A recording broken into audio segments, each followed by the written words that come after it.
After encouraging us to walk away from our country, to participate in a relationship with Him, after asking us to walk away from our societal conditions into which we were raised so that we can enjoy a personal relationship with our Creator, Yahowah went on to say, "And I will choose to genuinely and consistently work through you, Ashah, for the purpose of continually increasing and magnifying, la godal, people from different races and places, goyim." This is Bereshith, Genesis 12:2. So here in the Torah, after asking Abraham to walk away from his country, just as he is asking us, if we wish to participate in the same covenant, to walk away from ours, and to disassociate from societal customs, and to leave the family of man so that we can become part of Yahowah's family, the next statement that he issues is that if we're willing to do so, that God will work through us, will work with us, and He's doing this for the purpose of continually increasing and magnifying people from different races and places.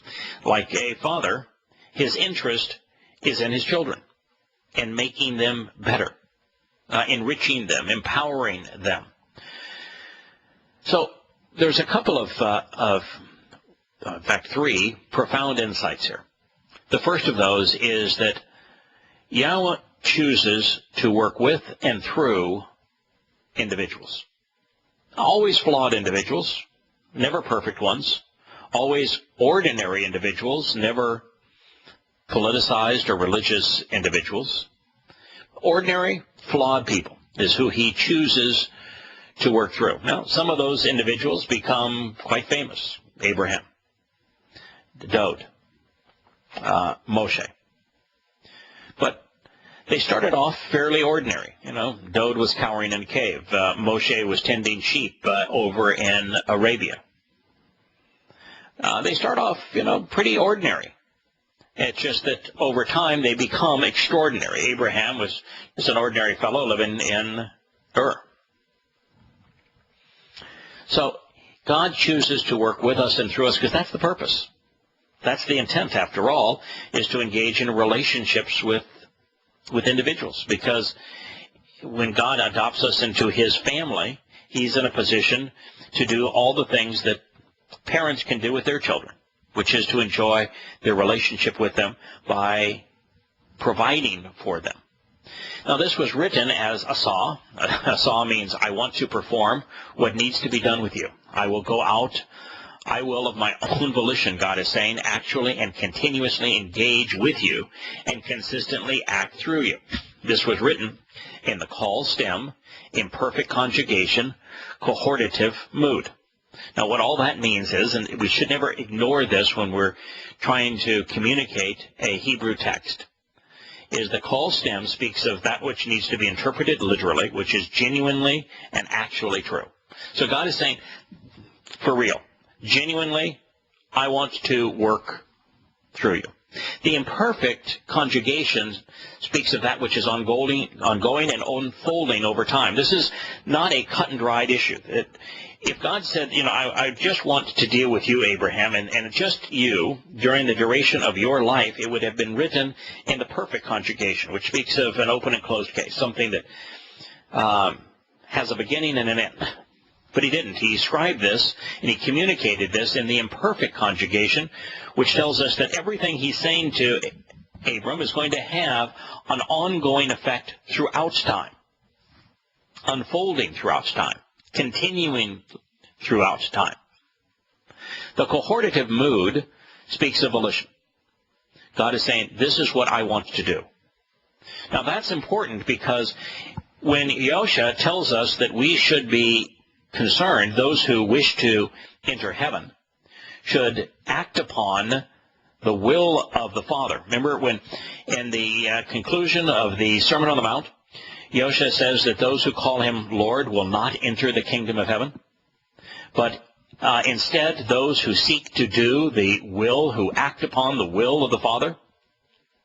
Well, Here you have both act upon, asa, which means to engage with and act upon, and the will of the Father through the cohortative stem. So if you want to know what the will of the Father is, it's to work through you. It's to work with you. And to do what? To increase and magnify you. So I will choose to genuinely and consistently work through you. That's the will of the Father. That's all you need to know about the will of the Father. He wants to work with us, through us. He wants to engage in a relationship with us. He wants to participate with us. And what is the purpose of that participation? Is to continually increase and magnify us. That's from La Gadol. To express my desire, to consistently distinguish and elevate, from Gadol. To empower and lift up, to raise children and to help them grow, and to do great things. This was written in the Peel, imperfect, cohortative. Ongoing, expressing Yahowah's will. And it was written as La Gadol. And la in Hebrews, the primary meaning of la as a preposition is to move toward, to approach. So God is saying that I want to work through you and I want to approach you so as to increase and magnify you. My very proximity to you is going to do these things, your proximity to me. And he wants to use his relationship and the activity that he's going to engage in with Abram to approach and to increase and to magnify Goyim. That's the third insight that we gain here. This is people from different races and places. Goyim. Now what's interesting is that God now is speaking of everybody but Jews in this initial statement. Goyim is the descriptive term used throughout the Torah, prophets, and Psalms to describe those who are not Israelites. And so you might say, well, wait a minute. I thought the covenant was affirmed not only through Abraham, but through his son Yishak, and then through his son Jacob, who Yahowah renamed Israel. And when he comes back to reaffirm his covenant, he is reaffirming his covenant and reconciling his relationship with Israel and with Yehudah, Yehudah being one of the 12 tribes of Israel, of Jacob. But that's like me saying that I wish to offer a really wonderful product to the whole world. And then saying that I'm going to present this product to the world and to establish this relationship with the world, to the world of this product by working principally through one group of people. And so, I was saying, this covenant that I'm establishing, it's for the whole world.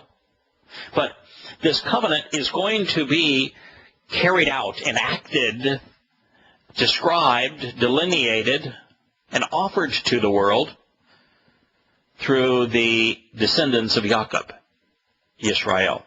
These things are not in conflict with one another.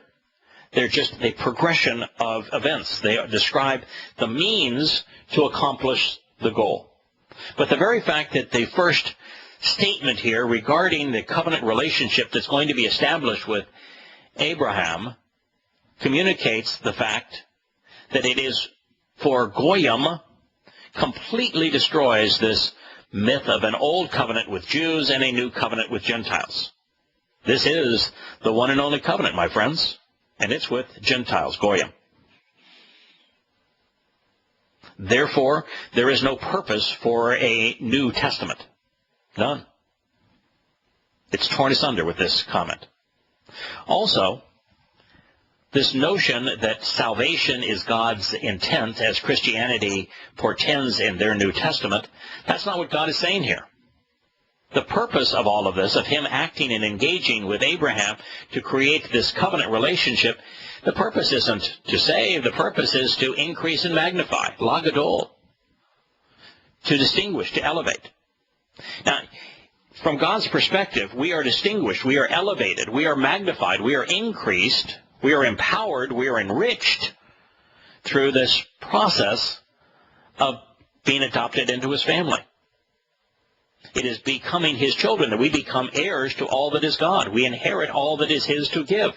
He gives us his power. He provides us with his teaching and guidance. His guidance enriches us. His power, of course, increases and magnifies us. That's the purpose of the covenant. Salvation is simply a byproduct of that. So for those who are wondering, like when I drove across the country, I saw all these signs. Are you saved? If you were to die today, do you know where you spend eternity? Well, the people asking those questions are missing this.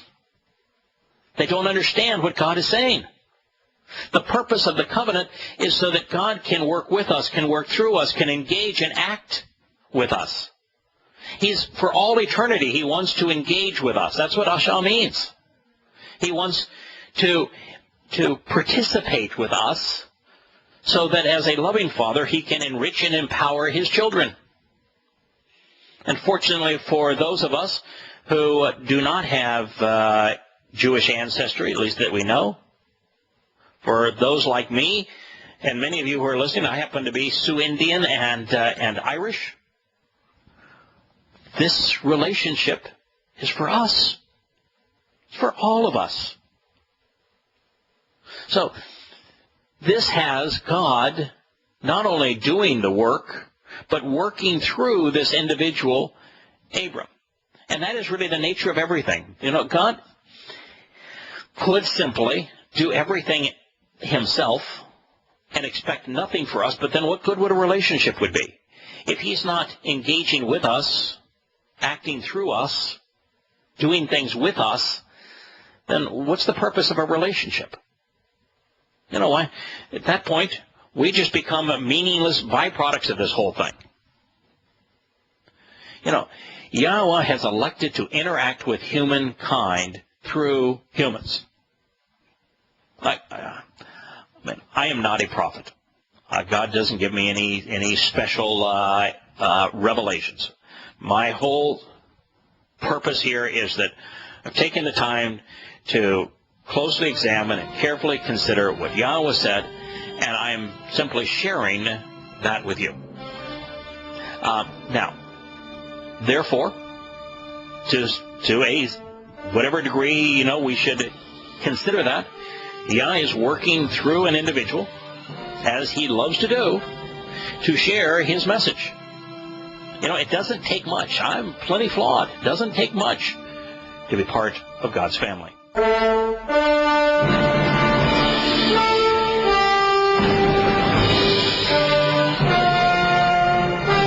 way that this relationship with Abraham is beginning is the same way that the relationship with all of us through him has begun, by making the story known to the world through the most published book in human history, the Torah. Yahowah, just as he did with Abram, introduces himself to us. He introduces himself through the opening lines of his Torah. And then he makes his will, his intent known. He is offering to us the ability to participate in a relationship with him, which causes us to be his sons and daughters. We then have the option of saying, yes, we'd like to participate, or no, we don't. We can't change the terms and conditions of the relationship and what it takes to participate, but if we wish to engage, we actually can negotiate with him. We can say, I'm willing to be an active participant in the covenant, but to do so, here's the things that I would like in return. And so long as those things aren't inconsistent with Yah's intent, he'll accommodate. For example, even before I was fully aware of all of the nuances of the terms and conditions of the covenant, and we suffered as a nation 9/11, I heard Yahowah ask me if I would be willing to go off and expose and condemn the religion that caused that great calamity. And I at the time knew nothing about Islam. And my first response, of course, is, come on, why me? You mean, pick out a scholar, someone who is fluent in Arabic, somebody who's got a PhD in religion, somebody who's an effective writer, a public figure, an academician. Pick out somebody with the wherewithal to go off and do this, with the credibility needed to do this. And you could hear God saying, hey, you ever look at the people that I've used in the past? I'm not looking for somebody with credibility. I'm looking for somebody that knows they have no credibility. I'm not looking for somebody that thinks they can do this on their own. I'm looking for someone that knows that they can't do it on their own. I'm not looking for a perfect individual. I tell you the truth, I'm looking for a flawed one. You qualify. And I said, boy, I'm aware of what Islam does to those who expose it. You spend your lifetime on the run. Look at Salman Rushdie. He wrote a a fiction book, a novel about the satanic verses, and, he's been hunted down ever since. The fatwa to kill him. I'm not so sure that's something I really want to sign up for. He said, okay, well, what are your terms and conditions? Yah has terms and conditions for us to participate in his covenant. He's willing to have us outline terms and conditions to work with him. And I articulated mine. It's just right off the top of my head. I want my family and my home protected. I'm willing to risk my life. If we're going to work together, that's the least I can do. But I don't want my family and my home to be subject to having to barricade it or to be threatened by these guys if they don't like what we come to learn. And the second thing that I want is that if we're going to do this, then we do it together. And the moment I engage in anything that we do, whether it's writing the book about it, it's going overseas to learn about it, it is doing the research on it, or promoting this message on radio and television, the moment I sense that I am out doing this on my own, using my own capabilities, it's over. And just as clearly as you and I are having this conversation here, God said, yeah, I want you to turn here, and this is my answer. You can read it. But yeah, I agree with all of that. Happened to be the 91st Psalm that he directed me to, read it, and says, yeah, I'll do all of that for you. And we went out and did it. So God allows you to, if you want to negotiate, if you participate in sharing his message or condemning a message that is opposed to him, to help others understand that they ought not trust and rely upon religion or politics, he's absolutely willing to work with you, through you, and wants to do so. Something for us to consider, all of us. Because I want to tell you, I am nobody special. I have no credentials that would impress anyone. That the only thing that caused me to be in this position is a willingness to do so, and a recognition that I was incompetent, and that God's proclivity for passionate and flawed people. So if you're flawed like me, if you're passionate like me, if you're willing to acknowledge that you've got no capabilities or qualities that would impress anyone, and you're willing to engage in this relationship with Yahowah, welcome. You too can share his message.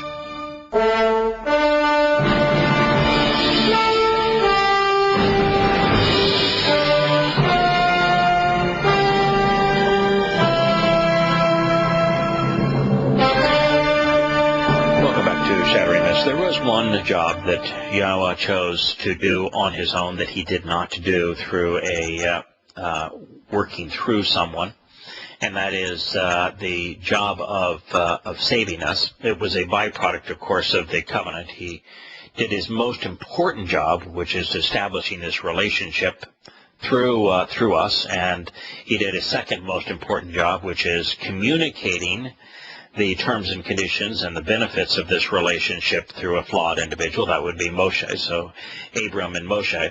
He even set Noah up as an exemplar of how the covenant would work. But when it came to fulfilling its promises, to enabling the promises of the covenant, to make us immortal, to make us perfect, to enable God to adopt us into his eternal family, and for him to empower us and enrich us. Yahweh did those things himself. He became the Passover lamb through the diminished corporeal manifestation of his own nature in Yahusha. He then had Yahusha's soul go into the place of separation to redeem us, to make us perfect.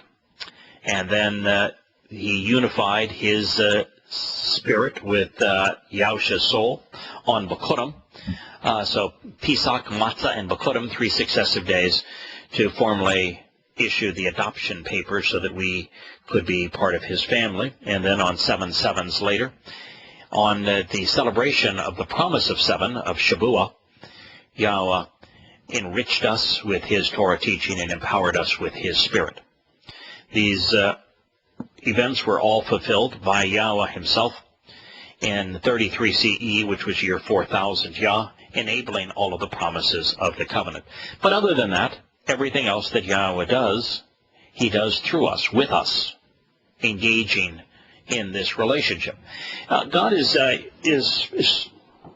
quite normal, quite approachable in this regard. You know, if you have a relationship with your wife or husband, you have a relationship with your children. For that relationship to have any merit, you have to engage. You have to participate. And you can't have one party doing everything and the other party doing nothing. You know, this is this stupid notion of Christianity that salvation is a gift and that we don't do anything. Well, I'm sorry. You know, salvation is a byproduct of the covenant, and you can't participate in the covenant unless you participate. A one-sided relationship is nothing but a drain. It's, even for the beneficiary, it's destructive.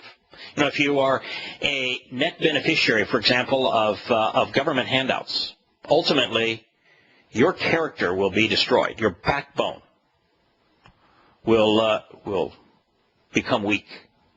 You'll have no personal character. All of it becomes destroyed if you get something for nothing. But likewise, if you're the giver in this case, Yahweh offering us the covenant, offering us its benefits, if he does everything and we do nothing in response, nothing in return, it's terribly draining. It's, you know, I'm sure most of you, I know I did, have unrequited love when, well, it was actually unrequited passion, when in high school and in college, maybe even in junior high, where there was a pretty girl that you thought, boy, we could make beautiful music together, and she didn't think so. I'm talking about from a male perspective, but women probably do the same thing. And the frustration of trying to have a relationship with somebody who's not giving anything back. It's terribly draining. This would be draining from Yahweh if we didn't respond. And, you know, just in a human relationship, we don't want someone just to lie to us and to pretend to say flattering things to us. We want a genuine response, somebody we can rely on, somebody we can live with and let our hair down with and just enjoy life with. That's what God wants. Now here, this statement is normally translated, it says, and I will make you into a great nation. That goyim is translated nation as opposed to individuals from different races and places. And Asha is translated as make as opposed to act and engage. And Gadol can be translated great, but it means to increase, to build up. And so if you were to take the English translation, and I will make you into a great nation, you realize that he never made Abraham into a great nation, ever. And so as a prophecy, making Abraham a great nation, that didn't occur. Abraham was never a nation. And the descendants of Abraham, ultimately, for a very brief period of time during Dode, they did become a nation. But it wasn't great. A tiny little nation. They won a few skirmishes here and there, but goodness, it's very short-lived, very small in terms of scope. I mean, if you wanted to look at the great civilizations by man's standards, you've got the Babylonians, the Assyrians, the Sumerians, the Hittites, the Greeks, the Romans. I mean, there is no time at all when Yisrael was amongst the most powerful nations on earth, ever. Neither through duration nor through brevity of power and magnitude of power. Greatness in terms of size, greatness in terms of longevity, greatness in terms of influence and power in the world. Never. So, either we should discard this whole thing because God got it wrong, or English Bibles have it translated wrong. Those are your choices here.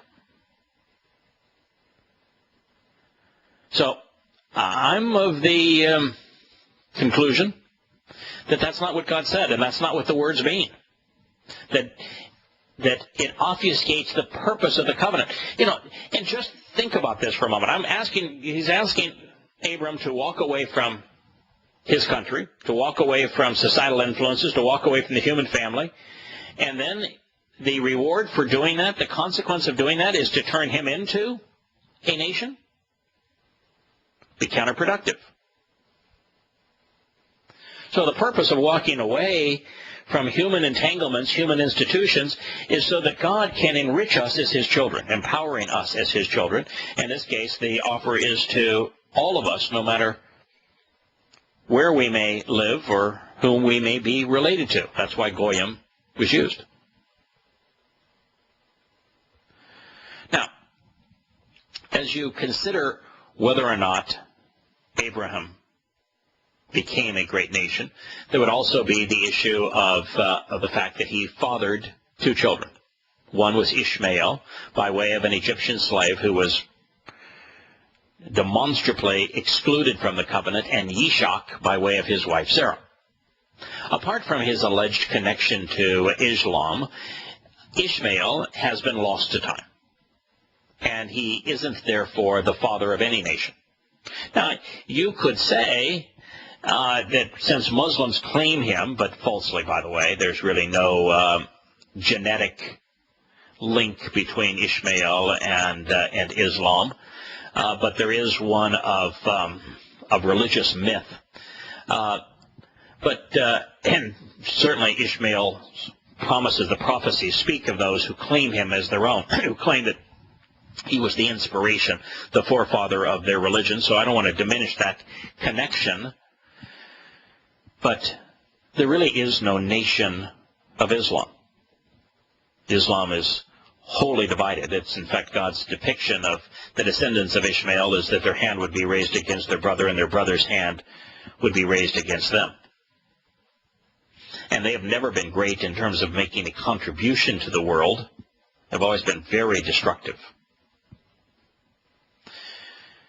Now, if you look at Jacob, who became Yisrael, an heir to the covenant, God would never have used Goy in reference to the descendants of Jacob, because the descendants of Jacob, by God's own definition, are Yisrael. So if we're saying that I'm going to make you a great nation, and that great nation is going to be Yisrael, he would have used Yisrael, not Goyim. Goy is, by the way, is actually singular in the text. I've been saying Goyim, but it is singular in the text, excluding the idea that the covenant's patriarch fathered multiple nations, and therefore the notion of making Abram a great nation must be rejected. It's just the comment would be to to people from different races and places. The covenant is an individual affair. I think part of why God has Goy actually written here in the singular, not the plural, is that while Goy does apply to all of those, everyone on earth, regardless of our race or our place of birth or our time of birth. We come to the covenant not as a nation, not as a institutionalized group of people. We come to the covenant and to God individually. The path is single file. And so if you want to be adopted into God's family, you need to come in as a singular individual. Now, the family is collective. There are many of us who enjoy kinship with Yahowah. We all came to Yahowah individually, which is perhaps why it is written in the singular. Now, the operative verb, ashah, is a Hebrew word denoting work, but it doesn't have a connotation of, work is toilsome. It means to act, to engage, to do something that is productive. So since Yahowah is speaking with Abraham, God is promising to work through, to engage with, to act in conjunction with, to do everything that is required to achieve the objective, to accomplish the task, to produce the desired result, and then to celebrate what has been accomplished. All of that is communicated through ashah. Further, while goy, people, is usually translated Gentile and may be rendered nation, its primary meaning depicts people from every race and place on earth.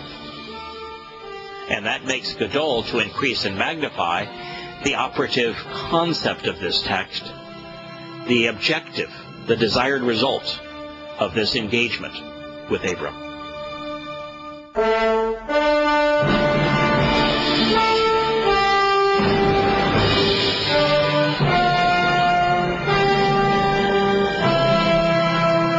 Welcome to the last segment of Shattering Myths for today. We're going to consider the last word in this expressive comment from Yahowah. It is gadol. Gadol describes growth, which is the residue of the covenant for both God and man. Most people are uncomfortable with the idea of God growing. They want to see God as infinite. But God can only be infinite if he grows. That which doesn't grow ceases to be infinite. The very definition of infinite requires continual growth. The moment something ceases to grow, it becomes finite. No matter how big something is, if it ceases to grow, it becomes finite. The only way for God's nature to be infinite, to be to expand forever into space-time, is God has to grow. And so if you look at a being that's capable of creating the universe and of conceiving life and of authoring the Torah and of providing the covenant, how would such a being grow? And not this commercial break, but the previous one, we were talking during the entire break about the best job in the world. The best job in the world, I think, is being a dad. Now, I'm sure that my wife would challenge that and say the best job in the world is being a mom. But, from my perspective, the best job in the world is being a dad. I love the job of being a dad. Love my sons. Love the time that we spent together. The absolute happiest time in my life was when both of my sons moved back in a house. We bought a house on the West Coast expressly because both of our sons were transferring to schools on the West, and we had the opportunity to have them back in our home as young adults. And, oh, man, was it fun. Just so rewarding doing things together with adult sons. Best job in the world. I grew tremendously. Now, that wasn't my purpose. It was just the result. The outcome of engaging with my sons in a family setting, in a home, and doing things together was that we all grew through that experience. Best job in the world. Most rewarding job in the world. It's how God grows. The covenant is how God grows. Yes, he's providing us with all the benefits of the covenant, enabling us to grow, enabling us to be perfect, enabling us to be immortal, enriching us with his teaching, empowering us with his Spirit. Sure, God is giving us a lot. He's contributing in enormous amounts to it. But our participation in the covenant as flawed and feeble as we may be, brings God pleasure. And it's that pleasure, it's those shared experiences that cause God to be more than he would be without these relationships. We all help him grow just as he helps us grow, the very nature of families. It's why throughout the millennia, men and women have come together as husband and wife, and then as father and mother, to conceive and raise children in a loving home environment. It's the longest running story of humankind. And it's for a reason. There's no laws that require it. It's not ordered. It's not mandated. It's something that we do because there is nothing that we can do that is more enjoyable, more rewarding, more beneficial than that. God conceived us in such a way that we could grow from the very thing that causes him to grow. So in this regard, when Yahowah says that he is responding and engaging and acting upon this opportunity to form a family, when we reciprocate and do the same, we gain all of the benefits. Now, before we press on to the next statement, it is instructive to recognize, as I highlighted previously, that a Shah was scribed in the call imperfect cohortative. I want to reinforce this because it reveals the answer to the statement, to a question that could be asked based upon Yahushua's Sermon on the Mount. And the conclusion that if you want to end up in heaven, those who end up in heaven are those who act upon the will of the Father. The cohortative here tells us that engaging in this relationship with Yahowah is the will of the Father. So it's engaging in this relationship that has us in sync with the will of the Father. And a Shah is a term that speaks of acting upon and engaging with.